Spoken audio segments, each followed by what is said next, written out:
On this episode, we're going to dig into PCOS. You know, my favorite, the thing that I have that sucks. It's nothing like a hormone imbalance to start your day off right. Reinvention's not cute. Whoever said that is crazy. They're nuts, okay? Because it's chaotic, it's uncomfortable, but it also is kind of liberating, if I'm being honest, which that's what we do here. I'm Christina Rumbley. I'm a serial reinventionist, and I have done everything you can imagine, all the way from being a pop star to becoming a professional songwriter. From that, business entrepreneur, leading 250 employees, then selling my companies to where I am today. This is Reinventing Rumbley, and that's what we do here. But we're inappropriately appropriate, of course. So now it's time to reinvent. So let's get to it. Hey guys, Christina Rumbley here, your host for Reinventing Rumbley, inappropriately appropriate. And today we are going to be talking about a personal one for me, PCOS and my story. It's a doozy. What is PCOS?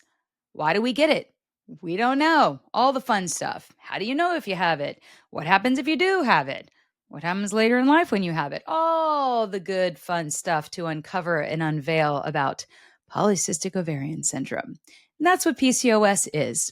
And starts by a little story of how I got it. And we don't know how or why. We just know that I was 28 years old and I was 14 days late for my period. I knew I wasn't pregnant. I was married to Doug, and we had talked about having a family, but we never really went in depth of like when, how many kids. Like we just didn't talk that much about it because we knew we wanted a family, but we just didn't go deeper into the realities of that world. Because I don't know anyone that walks into those worlds and says, what if we can't have kids? I mean, that's kind of a little bit of a Debbie Downer kind of conversation when you're dating. So I'm 28, period's 14 days late. I'm like, I'm usually pretty regular. It's weird, and I was a late bloomer, got my period at 15 and a half. I was an athlete. So that kind of helped in that arena where I didn't get my period. I was the last one of all my friends. They all were like, you're so lucky. I'm like, no, I feel like an oddball. But I had really heavy periods, really bad. And I was a gymnast, so that was a lot of fun. But I just remember everyone around me had lighter periods, and I was always the one doubled over in pain, would burn through 4 extra large tampons, super plus tampons in like 4 hours. It was ridiculous, right? Where you feel like you have to be put in a rubber room and hide because you feel like there's a murder scene, if you get my drift. Chicks, we get it. So I'm 28. I go to the doctor. I tell my OB. Now, this is a general practitioner doctor. Her name was Dr. Dick. Bless her heart. She had the bedside manner of a rock, pretty much. And so I tell her I have this, my period's a little late. Don't know why. I'm not pregnant. She's like, okay, well, we'll just do some blood work and check you out. So it's fine, blood work. So about 3 days later, husband's on a movie shoot. He did lighting for film and television for a long time. So he's out in like the desert, pretty much. And I can only text him because there weren't cell phones back then. This is what we're talking about. I feel like I'm a grandparent talking about, well, in the ye old days when we were churning butter, right? But no, I text him, or not text, I beep him. Oh my gosh, the Motorola beeper. And I beep him 911. And he's just like, mm-hmm. So he gets to production and gets the phone, calls the landline, my home, and I'm a wreck. Why is that, you ask? Well, because Dr. Dick called me and says, so we got your lab results back, and did you and your husband want children? This is verbatim what she said to me. Do you and your husband want children? And I'm like, yeah, like what are we talking about here? Like, that's your second question. Like what? First is this Christina? Yes. Do you want children? Yeah. She was like, oh, okay, well, in that case, I'm going to send you to an endocrinologist, a specialist, because you have PCOS, Polycystic Ovarian Syndrome. Pause. And I was like, okay, should I ask? What is that? Like, I just had to leave. It was like pulling shit out of her. And she said, oh, well, it's the number one infertility reason for women, and you have it, and you could have a hard time conceiving. It's high level of miscarriages, and, if you can conceive. And I remember everything stopped. I remember the world was spinning and I was standing still. It felt like a movie. Like, is someone punking me? I was looking for Ashton Kutcher to jump out of a freaking trailer.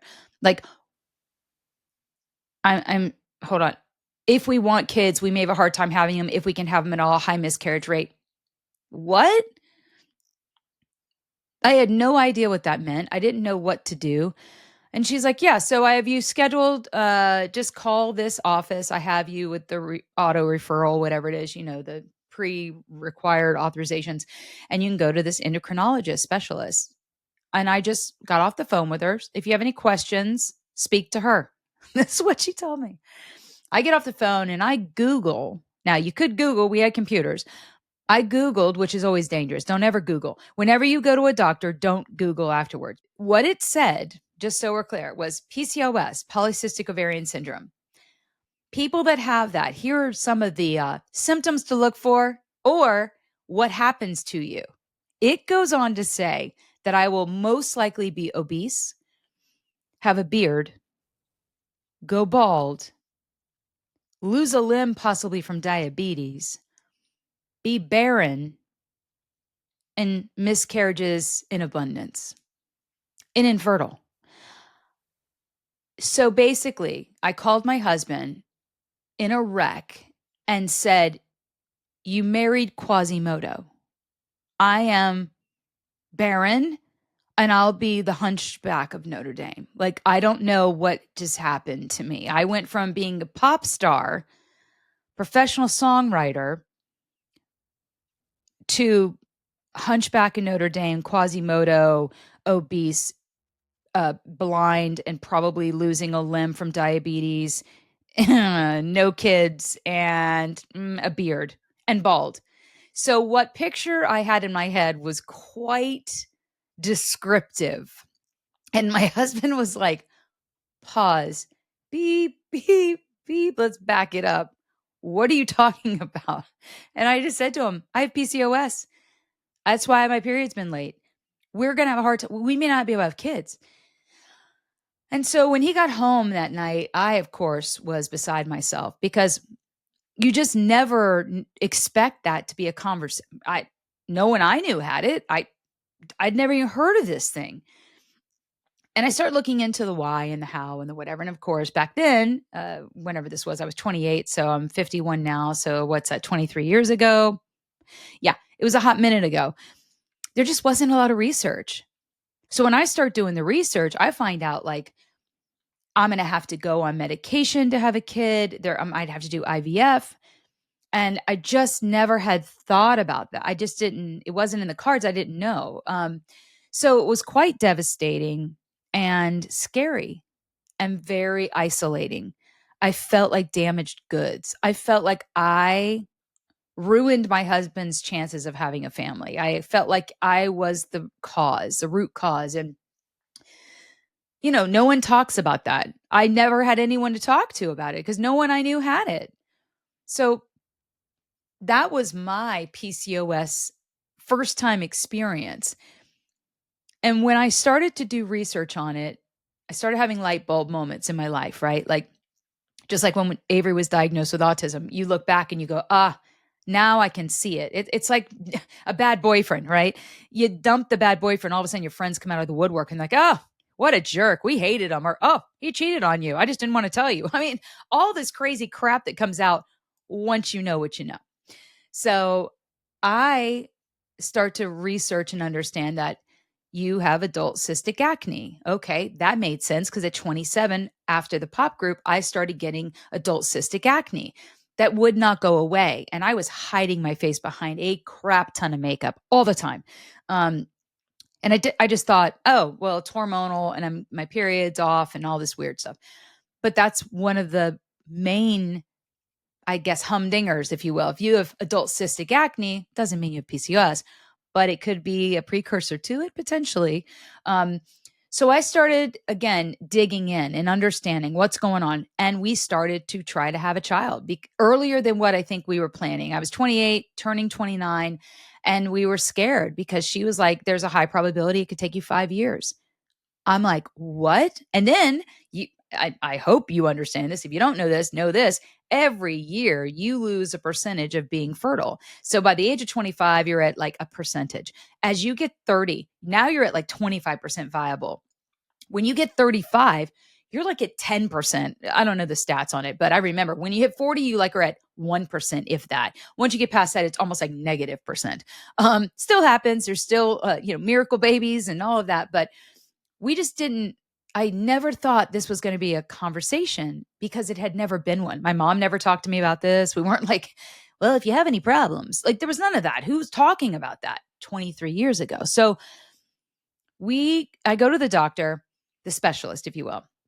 She sees my blood work. She's like, yep, you definitely have PCOS. I'm like, can someone explain to me what that means?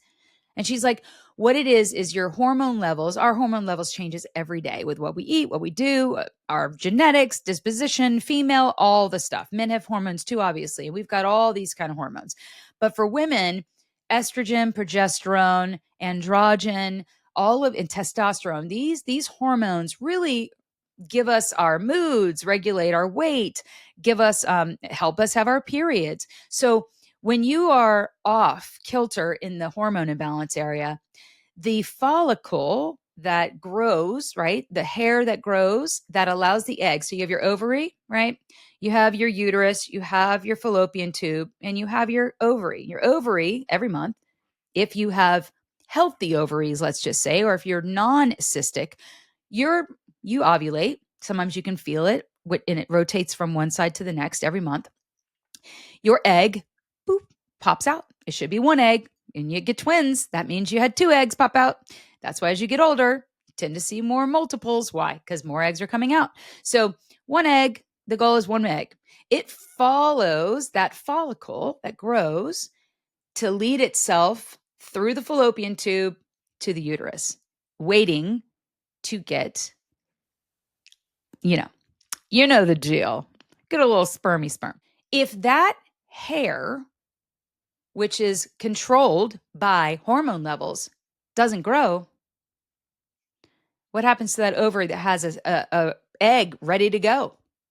Well, it can't. So it becomes cystic. That's also, people have thickening of the lining. People get endometriosis. That's also part of PCOS as well. Some people don't realize that you can be more predispositioned to have endometriosis if you have PCOS and vice versa. So with the thickening of that lining, with the follicle that dies and doesn't grow, now you have cystic ovaries. Well, then what happens? Now you've got painful cramping. You're not ovulating. Kind of hard to have a baby if you don't ovulate. You got to ovulate to get the egg through the fallopian tube to where it can be implanted to where you can actually have a baby. And of course, Cheeto wants to join the conversation. So you can't see him yet, but he's here, always here, my little twin.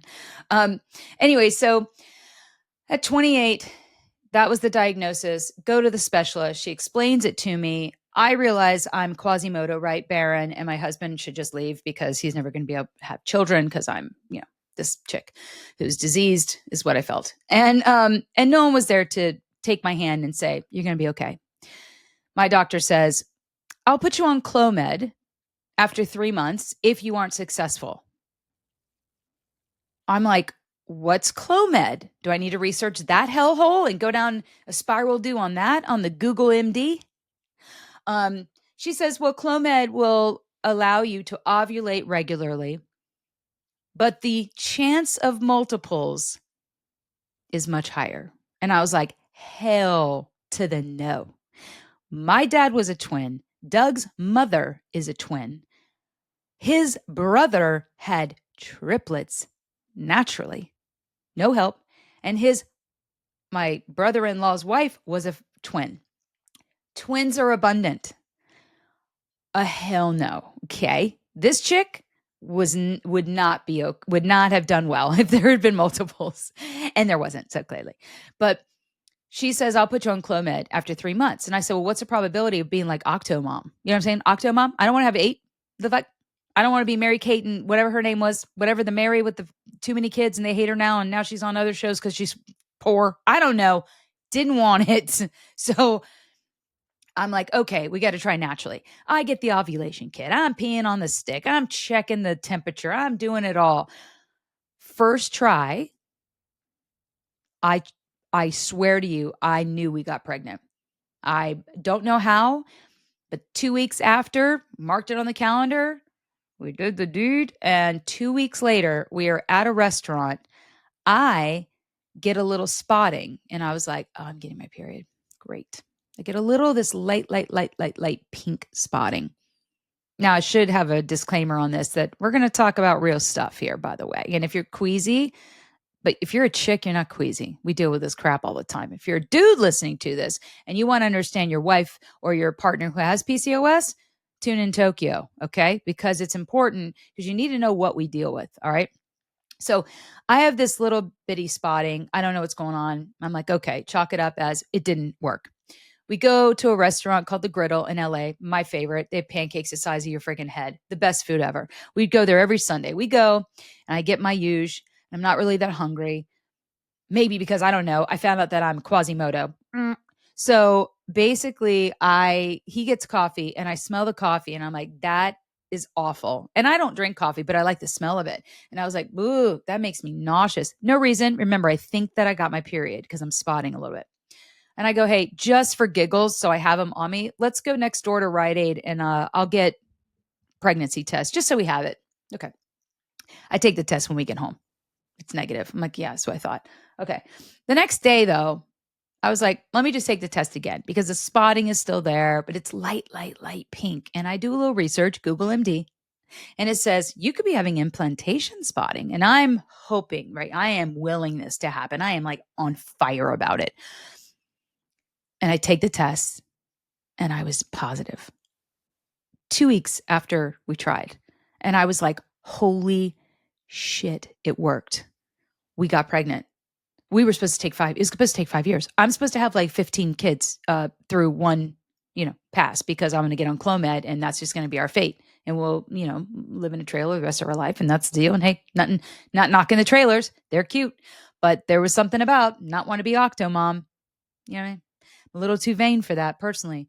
So I couldn't believe we were pregnant. I was having implantation spotting. Come to find out, 25% of women bleed through their pregnancy. Guess who bled their whole pregnancy? Guess who also is cuckoo for Cocoa Puffs, as I've said before, my favorite phrase, is this girl. I rented a home Doppler so that I could hear the heartbeat after 10 weeks every day. So the risk of miscarriage with people with PCOS is so high that I was so afraid our whole pregnancy. At 13 weeks, I passed a blood clot that I thought was Avery's brains. I'm just telling you like it is. This is real. I was so scared. I remember coming out of the bathroom, hysterical, and looking at Doug and saying, I think I just miscarried. Now, of course, he's had an ass full of me this whole time, being like, you're such a worry wart. You're going to have a miscarriage just from worrying. Okay, lady? And I'm like, yeah, would be nice if you understood anything about what you're talking about. And I did pull the woman card many times when I was pregnant. It's not a bad card to have. You only get to use it every once in a while. And I did. So I was just a bleeder. And so I think I'm having a miscarriage. And I'm the kind of chick who, if you haven't figured it out by now, what you see is what you get. I don't color code it. I don't sugarcoat it.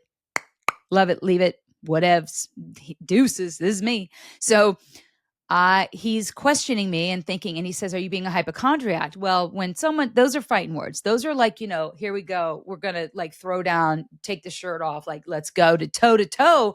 You don't get to call me a hypochondriac when I've got all this crap going on inside me. You know what I mean? What does he have to worry about? Where he pisses and poops? Come on. Like for me, I was like, okay, I'm bleeding and I'm 13 weeks pregnant and the chance of miscarriage is high. And I've done the Google MD and found out all this bad stuff. So he doesn't believe me. So I reach down and I show him, which I think is the brains of my child. This is horrific, I know, but I needed him to get together with the program and with me to understand that this is what I'm going through privately in a bathroom by myself, thinking that I just lost our child. We rushed to the emergency room. I'm like holding my legs together, like I'm trying to hold something, because no one tells you any of this. No one talked to me about it. No one I knew had experienced this. We wait like 4 hours. Of course, they do the vaginal one, which of course makes you want to die. And you're in the corner of a room with some intern who's like, hold on, let me just shove this in you and ratchet it around. And you're like, that's uncomfortable. And the husband's like, what are we looking at? And I'm like, I don't know, but his fist is completely inside my vagina with a wand that's supposed to replicate you. I don't know what's going on. So we do it, and he's like, well, your placenta is fine. Your uterus is fine. Your cervix is closed. I'm like, then why am I bleeding her brains out? And he says, you just passed a clot. And I'm like, are there any more clots? Do we have anything else that's going to clickety clock out of me? I need to know what is going to be coming out of my body so that I can prepare, because I'm a preparer. I can't take it. I'm going to have to go into a loony bin. Husband's going to admit me because I am so afraid. Because again, if I had had a crew to talk to that was like, oh girl, I bled my whole body. Nobody I knew was going through it or had been through it. They're like, bleeding? Really? That's strange. I never bled. Thank you. That's awesome. Chalk that one up as supportive. So I leave the hospital and I'm like, okay, she's not dead. I'm still alive. Doug, you're inconsequential in all this at the moment. I love you. But, he's got a little bit of the emotional empathy support of an apple. So it was a little like, I'm going to deal with this one alone, and this is going to be rough. So we get home and I'm bedridden a little bit. They're like, hey, just take it easy. I'm like, okay. And so we go through the pregnancy. Again, I have a Doppler. Every night I'm listening to her heartbeat to make sure she's alive. And imagine, you don't know where it is. It's low, it's high. You can't find it. Then I couldn't find it. Is she dead? Every day was a drama of, is she alive? Is she gone? Is she here? Am I going to live? It was so scary that as I got bigger, and I swelled up, girls. Mama swelled. My nose got bigger. I gained 60 pounds. My boobs were a size H. They were like cones, like footballs. My husband at one point said, we should take a picture of your boobs. And I was like, if you want to have your throat, because I'm going to take it out. No, we're not taking a picture. So you can forever immortalize these disgusting footballs with nipples the size of my freaking eyeballs, bigger than that. I mean, like, awful. Can I get an amen? You know what I mean? We find out that we're having a girl. We're so excited. 35 weeks pregnant. I go to get my checkup with the doctor, of course, not Dr. Dick. Go to the endocrinologist specialist, Dr. Morse. And she is like, well, let's check you. And as I got to weigh myself, this is a fun one because this is really PCOS, but I have to just dot to the whole birth experience so you understand. They weigh me and, they're moving the thing because it couldn't have been the digital one. That would be 5 seconds. It had to be hold on, let's slide that thing over. Whoa. Wow. This is the nurses. Oh, let's keep going. That makes me feel fantastic because I'm 207 at this point. Can't see my feet. My ankles are about the size of big old legs, my ham hogs. And I feel like I need to be in a diaper. You know what I mean? All the fun stuff, all the good stuff. And they're like, 207. Woo. I think I even heard one going to be like, Bessie. And I remember thinking to myself going, is this normal? But maybe my personality was one that was giving him permission to be kind of like lackadaisical with me. But inside, of course, I'm crying because I'm as big as a house and feel that way. But my back was really hurting and I had some discharge. And so, I was just reading about it, the great book, What to Expect When Expecting, that was written by, I don't know, had to be a guy, because it isn't about anything that you can expect while you're expecting. Not really, because I didn't relate to any of it except getting bigger and everything else swelling. You know what I mean? But there wasn't a lot of like what to expect. What's the shit to expect when you expect? I mean, like, who's going to be real here? So anyways, She goes to check me, which was the most excruciating pain up to that point I had experienced because, I find out as she puts her freaking fist up in me and pulls out a bloody glove and takes it off and goes, "Well, Miss Stratton," remember, maiden name is Rumbley, "looks like we're going to the hospital today." And I'm like, "Excuse me?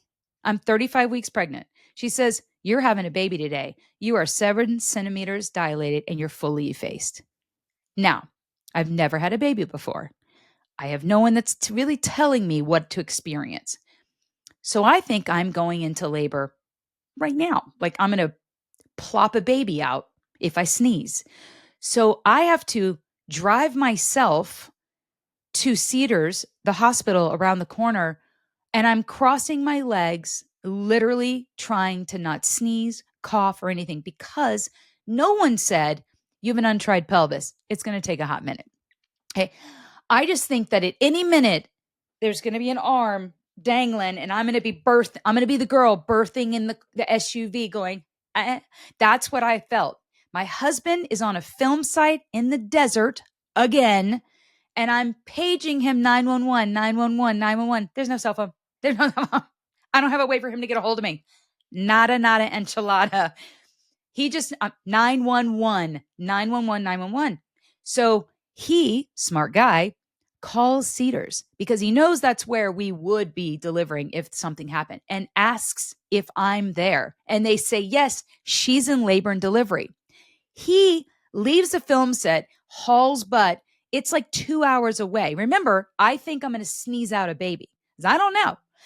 I call my mom. My mom is in Orlando, Florida. She gets on a plane, gets there. I go 13 hours. My friends all show up. It was amazing. But I'm scared to death, and Avery is sunny side up. And I'm having absolute back pain, contractions, and ain't nothing. I had 7 epidural cocktails. They gave me the epidural. They couldn't find it, of course. They hit me like 50 times. They get it. I feel everything. Finally, at 3 a.m, 13 hours, my blood vessels have popped in both my eyeballs, by the way. I have bloody eyeballs. I look like the devil. And I was bearing and pushing. And they switched doctors, of course. I had a female who walks in, a 6'5" athlete, absolutely stunning doctor, good looking as the day is long, walks in. And I'm 2-ton Hesse, 207, can't see my feet. Ankles are the size of my ham hog legs. Husband finally makes it. Mom is like out of her mind, but here, friends are here. He walks in. I was like, "Who the fuck are you?" And he's like, "Well, your doctor, Dr. Morse, is done for the day." Oh, that's what a group practice is. You guys just pass us around like we're candy. And he walks in. He's like, "I'm your doctor. I'll be the one." And I'm like, "Oh, hell no, you ain't." And he was like, "Listen, I've seen it all." I said, "You ain't seen this. You ain't seen all this." And he was like, "Trust me, I think I've seen it." I'm like, "You ain't seen mine." So I push forever. He finally says, and we're playing Enya because I was like, "Oh, I want to play Enya." Who can say when I couldn't even hear it at that point. It was like, let's rock and roll this bad boy. At 3 a.m, he's like, "Look, you can keep pushing. Your daughter's not in distress, but she ain't coming that way. She's sunny side up. It ain't working. She's coming down. She's going back up. She's coming down, going back up." So he's like, C-section time. So sign me up. So I pushed for how long, and blood vessels broke and got swollen and had 15,000 epidurals. Great. So roll me in. Doug is there, and we have our beautiful baby girl. She looks like a hot tomato because she hadn't fully cooked and been developed. And she went into the incubator. She was in the ICU for a little bit.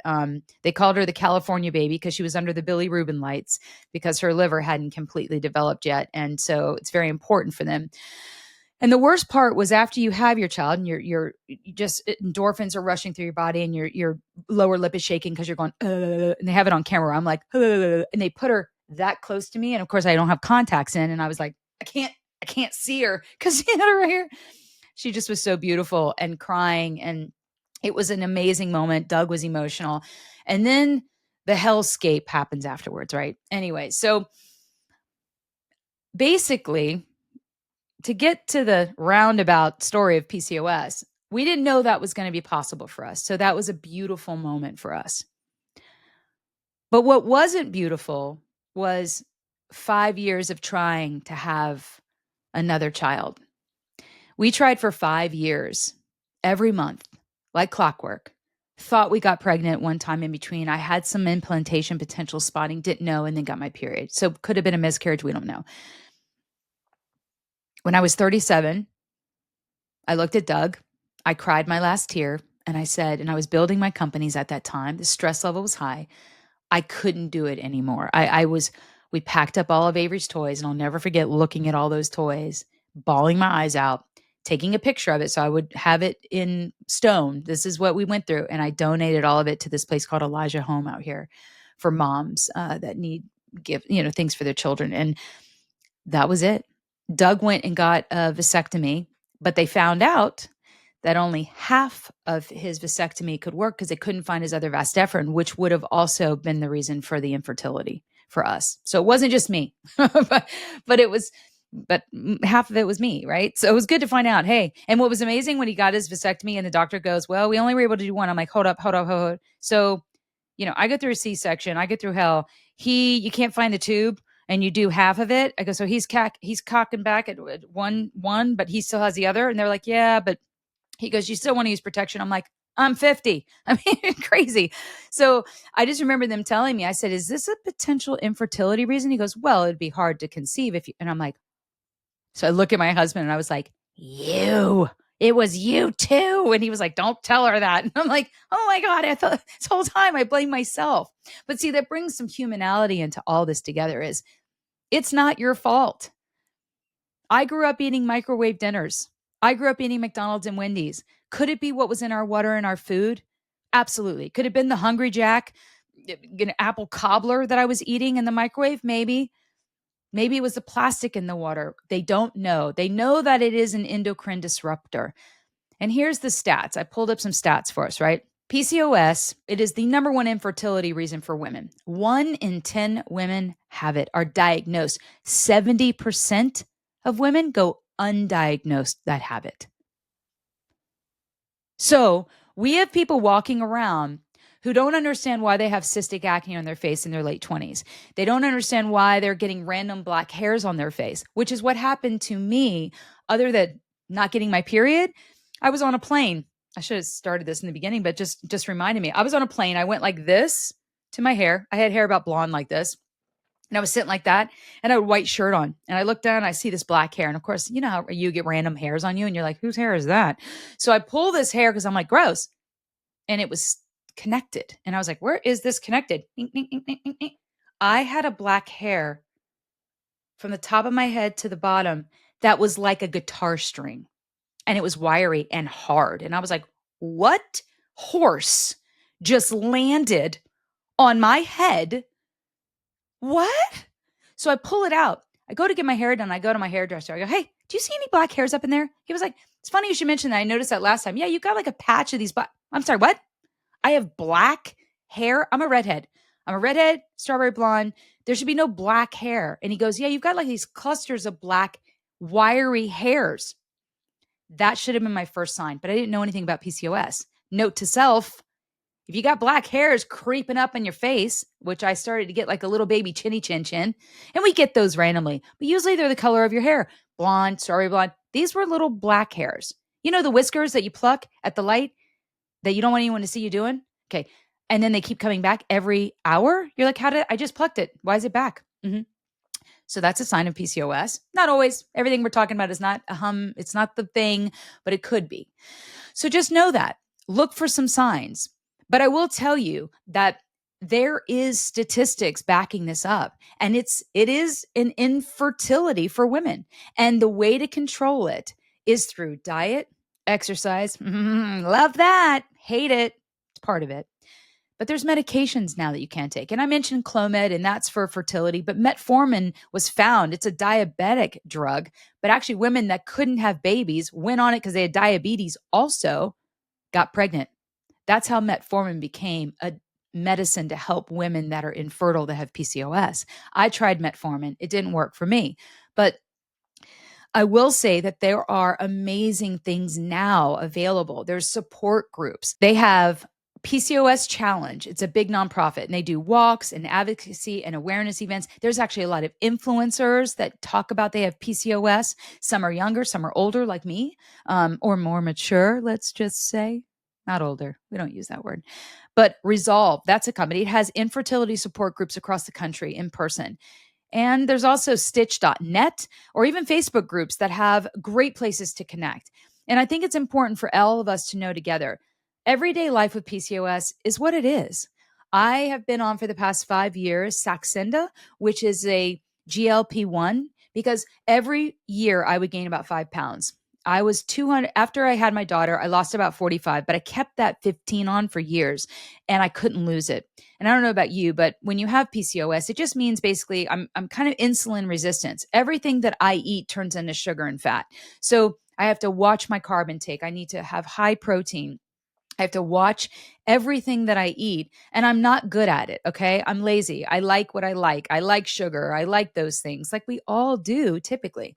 But I do know that if people are struggling with infertility and you may be wondering if you have PCOS, just get tested. It's a hormone test. Write down your issues. Are you getting where you're seeing like you can't get weight off?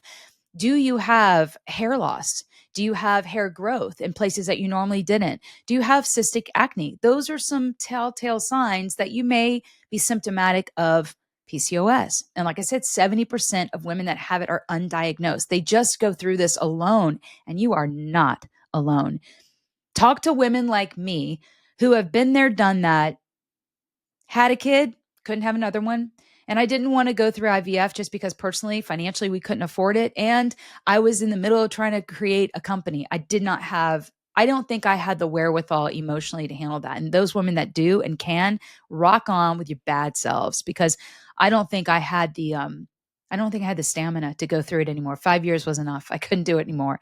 And I was very fortunate that I don't knowingly know if I had a miscarriage or not. But I know plenty of women that have had miscarriages. I know women that have PCOS that have multiple miscarriages and have gone through the painstaking experience of IVF and not been able to conceive or lost. And it is absolutely something that we do not need to suffer alone in silence. You know what I mean? And just know as you get older, there's things you can do. Thank God Saxenda worked for me, and my insurance didn't cover it for most of the time and then did, and I was able to get it. It's not like Ozempic. It's kind of, but it's called Saxenda, and it's made out of the UK, and it's a GLP-1 similar to Wegovy and things like that. But for me, it's been able to I lost 70 pounds on it. I was 203 I'd say about 5 years ago. And I just knew that I needed to do something because my health was hurting. My knees were aching. I wasn't trying to have a kid anymore, but it's beyond hormones and child rearing, right? It starts to become your health. And I had to give myself enough attention and say, this is for me. And this is so that I don't become diabetic. And diabetes is diabetes, right? But if I can curb that and help my own body heal, and maybe I'll be on Saxenda the rest of my life and have to watch my thyroid. I don't know. But I do know that I've been able to keep it at bay at a very low dose daily. It's a daily injection. Sucks, but it doesn't hurt. But it's 0.6 milliliters. It's like this. I mean, like that's how much it is. But it helps me, and it's helped me significantly balance out. Now, the best thing is later we're going to be talking about menopause and all the fun stuff. So stay tuned for that episode because that's a doozy. But just know that family building and fertility, it's your story. So you tell your story, but be your best advocate. Get second opinions. Ask the hard questions, and don't let anyone dismiss you or dismiss your pain or dismiss that you have endometriosis. I had endometriosis, didn't know about it until I had a surgery where they thought I had a hernia. They go to remove the hernia. Oh, it was endometriosis from my C-section. Cells that got out of my uterus onto near my stomach. Crazy. Like who knew it could travel and jump? Okay. It has a mind of its own. But there are groups out there to help us. Be your own advocate. Talk loud and proud and sing it from the hymnals because you're not alone. 1 in 10 of us have it. And I'll be an advocate for you because it sucks to feel like you're alone. I know, been there, done that. So Make sure you're asking the right questions. Do the research. And now there's so much more out there about it. It's not faux pas anymore. You're not just the girl in the corner with the acne that's growing a beard and doesn't understand why, right? And there's support groups out there. So find one that fits your vibe, because not all will, and find one where people are like you and understand how you're feeling. I want everyone to feel supported, because I didn't feel supported. And there's something in that. As chicks, we need to support each other. So do yourself a favor, get tested if you're having symptoms. Don't be afraid to ask for a second opinion. And if you don't have it, awesome. But if you do have it, awesome too. Because you know what? My journey was having a daughter. She's an only child. We don't know either way if it would have been good for her or bad for her to have a sibling. She doesn't know either. But that's our story. That's our life. And you know what? Our little small nucleus family, that's who we are, with Cheeto in tow. So I leave you with a little bit more information than you started today. If you didn't know, now you know. PCOS, it isn't a death sentence. It's not an obese sentence. You just need to take care of your health, and you need to make yourself a priority. And as women, you know, we kind of, that means down the totem pole, right? Just where are you on the totem pole? What have you done for yourself today? If you have PCOS, how are you eating? Did you get up and walk today? Because every bit can help. And if 5 to 10% of our food is helping reduce the PCOS symptomatic area that you have, or the problems you're having, or your irregularity with your periods, because you can't get pregnant if you don't have your period. So let's just keep a notebook, figure it out. You know what I mean? Because when you have knowledge, it is power. But just do me a favor, Google MD. Yes, still kind of sucks. So I wouldn't use it. So that's my story together. I wanted to share it with you. Talk to me. Do you have PCOS? Do you think you have PCOS? Does someone you know? Because I guarantee you know somebody with it, or they may not know it. Write to me. Let me know. reinventingrumbly@gmail.com. Make sure you subscribe below. And if you like it, 5 stars. We love that too. Tune in next time, and do me a favor. Pull up a chair and just know we are always reinventing on this windy road of life.